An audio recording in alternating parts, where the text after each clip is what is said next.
Some of y'all might remember this, and then it may be new to others. Here is what sales psychologists have to say about selling to the Negro. The secret of selling to the Negro is expressed in one word. That word is recognition. Now, there's nothing unusual about that. People want to be recognized. They need recognition. That's basic in all of us. But perhaps because he's had so little of it, the Negro needs even more. He needs to feel important and appreciated. This need is a very real and important one. It shows up even in many of the Negro's shopping habits. Anyone who sells or wants to sell to the Negro customer should know about some of these habits. 3 habits in particular play a big part in every sales transaction. To begin with, most Negroes buy by brand. They ask for products by name. They're quick to turn down off-brands. Buying by brand, that's the first important Negro buying habit. Now for the second. The Negro buys good quality merchandise. Symbols of quality and prestige are very important to the Negro customer. This woman, for example, is buying fine crystalware. But she is also buying the admiration and approval of her friends and relatives. Listen to her thoughts. My, isn't it beautiful? I can hardly wait to show it to Sally and Joan. It's a well-known fact that many Negro customers are influenced by the opinions of others. What their friends may think of a certain item often decides whether or not the sale is made. So remember, the Negro buys quality merchandise. That's the second important point. And here's the third thing to remember when selling to a Negro customer. When he specifically asks for one thing, don't try to sell him something else. Don't try to switch him at the point of sale. If you do, he'll probably react something like this. Doesn't he think I've got the money to pay for it? The Negro resents being offered a substitute. He wants to be sold on quality, not price. The Negro buys by brand, he buys quality, and he doesn't like to be switched at point of sale. These are the keys to selling the Negro customer. According to leading researchers, in proportion to population and income, Negroes buy more quality products than any other comparable United States group. Now I'm going to play it back and I'm going to stop it. And some of you have heard me play this during other videos. Probably most of you haven't. I'm not going to belabor the time. I'm going to go right back into it and listen to it again. And then I'm going to explain why I've brought this topic back up on this day.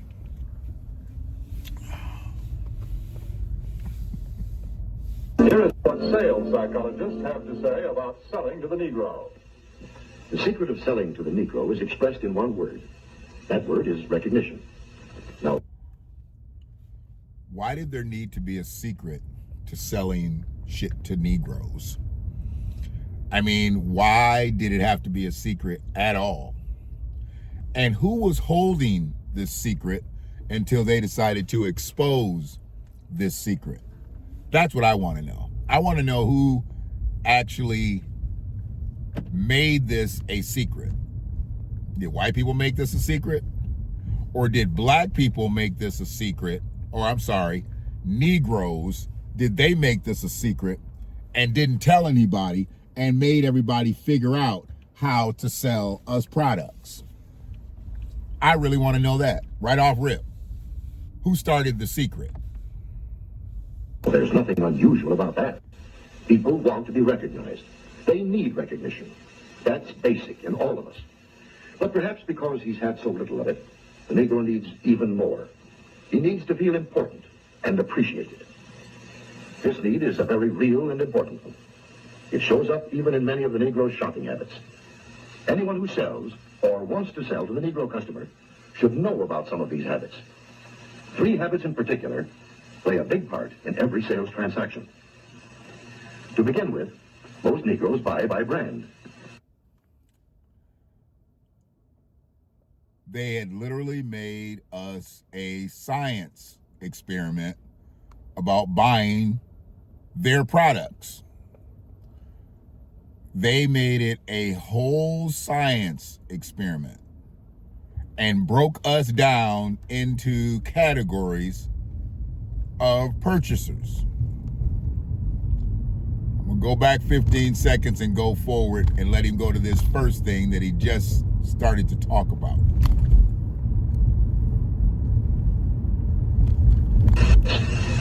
Anyone who sells or wants to sell to the Negro customer should know about some of these habits. 3 habits in particular play a big part. We got habits. We got buying habits. They had figured out what our buying did they figure out what Mexicans' buying habits were? Did they figure out what Chinese, Japanese, Korean, Vietnamese, Taiwanese, Pekingese, bony knees, knot knees, dirty knees, scuffed up knees? Did they figure out what any of these motherfuckers' buying habits were? I need to know. I need to know. Part in every sales transaction. To begin with, most Negroes buy by brand. They ask for products by name. They're quick to turn down off brands. He ain't wrong here. You motherfuckers love some name brand shit. Yeah. You motherfuckers love some name brand shit. And if you can't get name brand shit, a lot of times you won't get nothing, which is just goofy, because there'll be something right next to it that might not be name brand, could be just as good a quality, but you don't want that. You want the name brand shit. He ain't lying about that. This is 1954 or some shit like this. He ain't lying about that. Not everybody, but a lot of y'all. Buying by brand. That's the first important Negro buying habit. Now for the second. The Negro buys good quality merchandise. Symbols of quality and prestige are very important to the Negro customer. This woman, for example, is buying fine crystalware. But she is also buying the admiration and approval of her friends and relatives. That's why she wants the good quality, so she can show it off to somebody. And really, we shouldn't give a fuck what somebody else thinks about something that we bought. Why do I care that somebody else likes what I like? If I like it and I'm buying it, why do I care what they like? Why do I care what they think? I'm buying this shit. They didn't put in on this. Why do I give a fuck? Why do I give a fuck? And see, I understand. I'm asking these questions kind of rhetorically because I know absolutely why we buy to impress others. I just don't like it. I don't like it. And Morris doesn't like it either. I'm gonna go back 15 and let him cook on why we buy shit to impress other people with our shit that we buy. The Negro buys good quality merchandise. Symbols of quality and prestige are very important to the Negro customer. This woman, for example, is buying fine crystalware. But she is also buying the admiration and approval of her friends and relatives. Listen to her thoughts. My, isn't it beautiful? I can hardly wait to show it to Sally and Joan. It's a well-known fact that many Negro customers are influenced by the opinions of others. What their friends may think of a certain item often decides whether or not the sale is made. So remember, the Negro buys quality merchandise. That's the second important point. And here's the third thing to remember when selling to a Negro customer. When he specifically asks for one thing, don't try to sell him something else. So, this is funny to me because this is a lot of y'all too. This is a lot of y'all. And here's the thing. I never try to separate myself from the collective as if I'm better, but I know better because this was me on some shit early in my life too, until I figured it out. Until I really figured it out. And it did take me a long time to figure this out. Right now, I'm on Brockman. If y'all don't know why my car is wobbling and shit, I'm on Brockman, okay? Y'all know about Brockman. If you watch any of my videos, you know about Brockman. Rich people, bad street. This is a bad street. This is a bad street. Good neighborhood, bad street. Hold on a second. I'm trying to dodge potholes and not dodge the truth. I'm going to give you the truth. I just ain't trying to get a pothole. But yeah, people get offended when you try to switch them up on a product. I learned this early on selling things. Somebody comes in and asks for something. Make sure you offer that before you try to throw them off onto something else. You might end up throwing them off onto something else. And I've done that before successfully. I've done that before in a lot of different things that I was selling. And what I was trying to do was not sell the person something less expensive, you know, because out of affordability or less. I'm never going to try to sell you less quality. That's never going to be me. I'm going to try to give you the most quality for your buck if I'm selling you something. But what I was trying to do was give them the best deal. I want to give you the best deal. Because in sales, there's an old saying, in sales, it's not the deal they get, it's the deal they think they get. A lot of times the deal that people think they're getting is not the deal that they're getting. Sometimes the deal is worse. I always try to give people a better deal. Not like a Mel far better deal. I give them a better deal because I give them a bang for their buck. I think you should get a bang for your buck. And sometimes people get a bust for their buck. And I don't like people giving a bust for their buck. Now, have I given people a bust for their buck? Yes. Was it my fault? No. I'd rather give you a bang for your buck. And if I have anything to say about giving you a bang for your buck, I'm going to give you a bang for your buck. You're not going to get a bust for your buck. Not with me. But affordability comes up first when people think you're trying to switch them on a product. They get insulted. I get it. I totally get that. Don't let somebody go that far to feel insulted. If you do have to switch them up on a product or you're trying to switch them up on a product, let them know this is for their benefit. Not because of the pocket, but because of the deal they're going to get. Just gave y'all a little sales game just right within this message. See, there's a message within the message with me. You already know this. And I got that boomerang game, so I send it out there, and I'm going to bring it on back, but I'm going to go back 15 and then come forward amicably. So remember, the Negro buys quality merchandise. That's the second important point. And here's the third thing to remember when selling to a Negro customer. When he specifically asks for one thing, don't try to sell him something else. Don't try to switch him at the point of sale. If you do, he'll probably react something like this. Doesn't he think I've got the money to pay for it?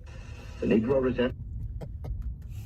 When I listened to this a long time ago, when I listened to like the 20, 30 minute version of this, when I heard that voice, the shit just, it sent me right back into my old days of watching black and white TV, and whatever black man they put on TV,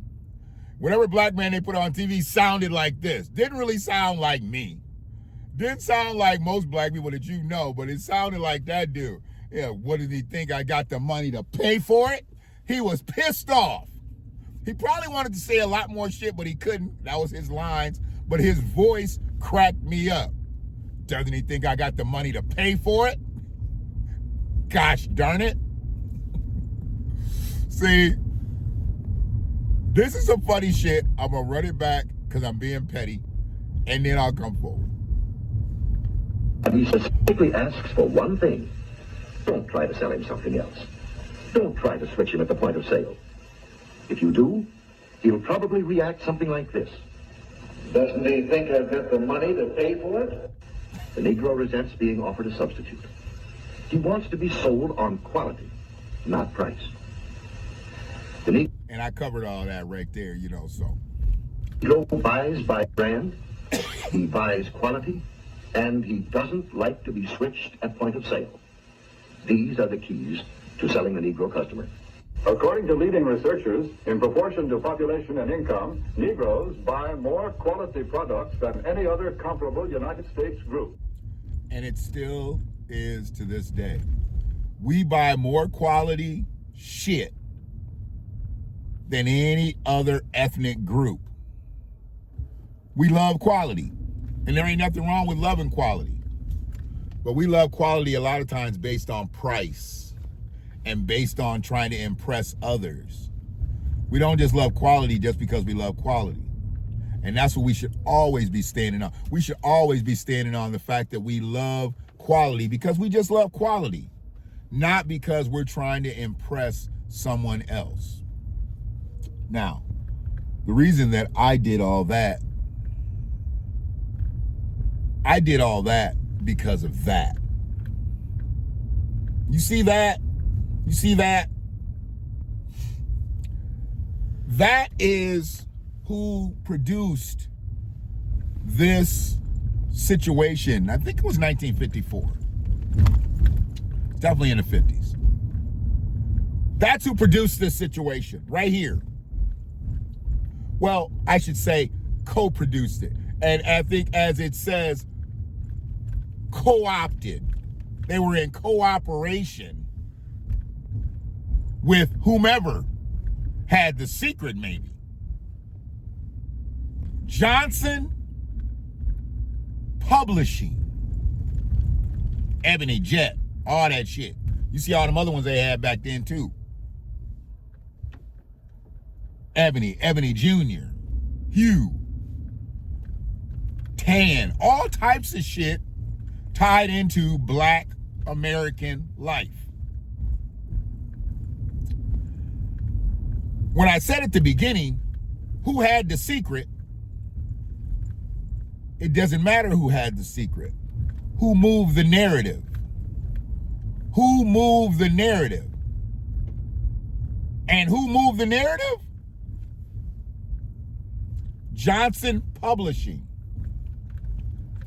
Johnson Publishing helped white people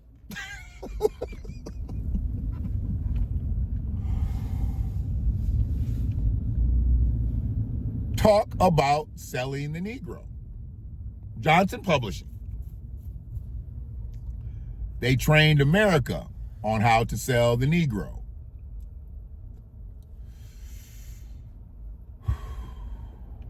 Why was this necessary? Not why was it necessary to teach a seminar, a webinar in 1954 on how to sell the Negro. Why was it necessary for Johnson Publishing to get involved with it? Why did they have to move the message?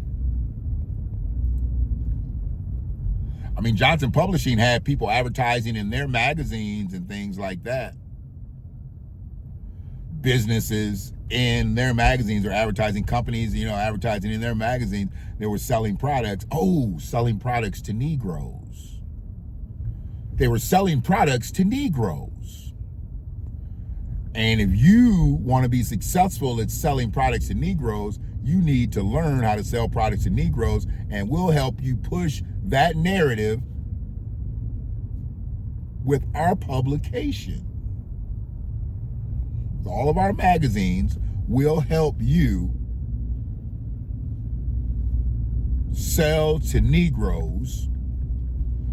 And by helping you sell to Negroes, you'll help us sell more magazines. Because Negroes, when they get our magazines, they can see the advertisements for the shit that they gonna buy. One hand washes the other. And them hands ain't black, and them hands ain't white. Them hands is green. Black people help push this narrative of how to sell to Negroes. I know everybody always wants to just blame white people, and there's a lot to blame white people on. I get it. But sometimes it ain't always white people that's pushing the narrative. Sometimes there's black people pushing the narrative. Do I fault Johnson Publications? Nah. Publishing, whatever it's called? Nah. I don't fault them. Their job was to sell shit. And the way they sold shit, they had to push the narrative. They were brought in to use their influence, to use their network on how to influence people to sell to Negroes. If you're marketing a product and you want Negroes to buy it, here's how you got to sell to the Negro. I don't think that's a bad thing. I don't think that's a bad thing at all. But I just want to know, why was there a situation where we had to be taught, or people had to be taught, how to sell to us? Why us? Why us? And then I want to know why Johnson Publishing wasn't more forthcoming about, hey, we working with other side to work with y'all. This is the way it is. Because most people don't even know this. I can guarantee you that most people don't even know that Johnson helped push the narrative. Because most people don't think on the business side of it, they think on the consumer side of it. Well, I tend to think on the business side of it. And that's why I went back and I looked at these videos. And I would look at things, I mean, you know, you can't get to today without knowing your history and the history of this. And I listened and learned from old people who always talked about these publications. And these publications were all over everybody's coffee tables in the 60s and the 70s and the 80s and the 90s. You know. But we, as we've always been in this country, we're just a science project. We literally were a science project and have been a science project of America. And sometimes the scientists are black. Johnson Publishing, they were scientists to this. Cooperation. In cooperation. That doesn't say cooperation like C-O-O-P. That says C-O hyphen. So the operation is like production. They were a co-producer to this shit. They were a co-producer. How much influence you had to have for somebody to come along and say, hey, we want you to help us push this narrative, and you got the people to do it. They sat down with him and they literally created the narrative of how to sell to us. Period.